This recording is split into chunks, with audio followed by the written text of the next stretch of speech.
It's one of those shows you watch during the pandemic, and you're not just jealous she's in Paris. You're jealous she's out, enjoying life, the outdoors, mingling. I miss those days. Just kidding. I don't have friends.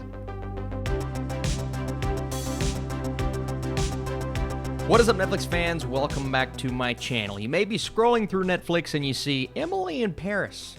What is this? Well, it stars Lily Collins. Today we're going to talk about it in a non-spoiler way, so I need you in the comments. Were you excited for this? Is this your kind of show? We're going to talk about it. Let's do it. So a young American woman from the Midwest is hired by a marketing firm in Paris to provide them with an American perspective on everything. From creator Darren Star, who also brought us Sex in the City. Now, I'll be honest with you, I've seen a few episodes of Sex in the City, and it's probably because I never took the time to sit down and watch the entire thing. It's just a thing. It's a thing that's not necessarily for me. Normally, these romantic, comedic, somewhat dramas aren't the kinds of shows and movies that I gravitate towards. That's why when you get a surprise, kind of like Emily in Paris, then you honestly sit back and say, wow, I can't believe they managed to suck me in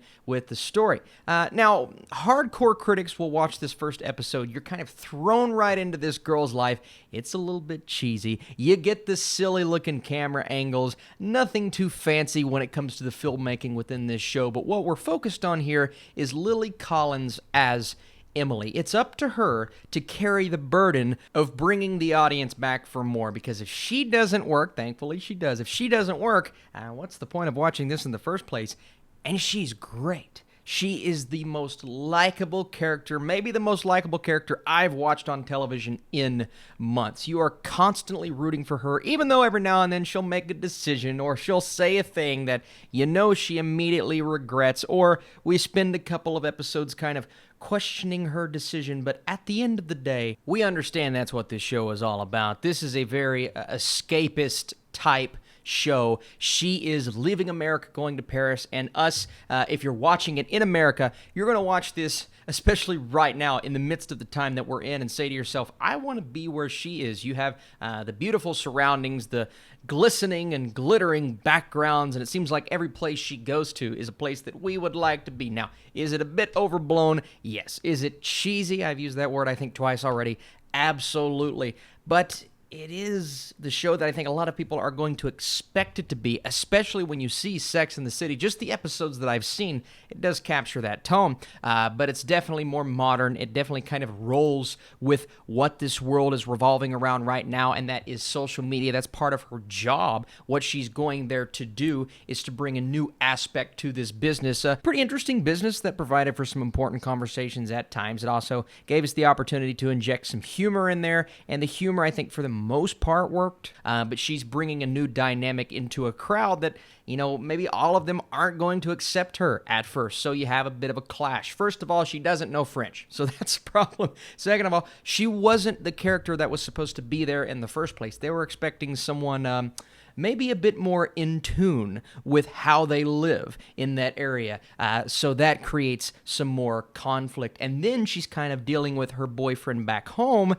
Separation sometimes causes issues within romance, but you're in France and there are some other individuals kind of popping their way into her life. And I don't want to spoil anything, but that creates a bit of a love triangle, or at least adds to the romantic flair of this comedic drama. And listen, again, it's not the kind of show that I'm going to sit back and say, yeah, I would watch this if I didn't have to review movies and TV shows, because I wouldn't. Because it's not the kind of show that I watch. But with what I do, having to watch everything and review it, I can sit back and turn off my Austin-tinted glasses as someone who doesn't normally watch this kind of show and review it for what it is, because that's part of my job, reviewing a show for its target audience, if it hits it, if it comes across as entertaining, and if it does what it needs to do. And Emily in Paris does what it needs to do. It's the ultimate form of escapism. If you love this genre, if you love a good fish out of water story, a girl in a place that she has no clue how it operates, but she has to kind of roll with the punches and learn how to be Emily in Paris. You see how I brought that back around? Regardless, thank you guys for tuning into this review. Before I give you my score, if you like these Netflix reviews, stay tuned. More to come later on today. In terms of a score, I'm going to 6.5 out of 10, a 65%. Again, it's not normally the genre. It's not even one that I can really relate with heavily, but for the target demographic, I have a feeling a lot of you guys are going to love Emily in Paris. Such a fun show. And Lily Collins, she does everything she needs to do. So likable, so entertaining at times, and it's just really sweet. So this is a recommendation for me on Netflix if you like these kinds of shows. Stay tuned. Later on today, more stuff, and I'm gonna fly to Paris. Just kidding.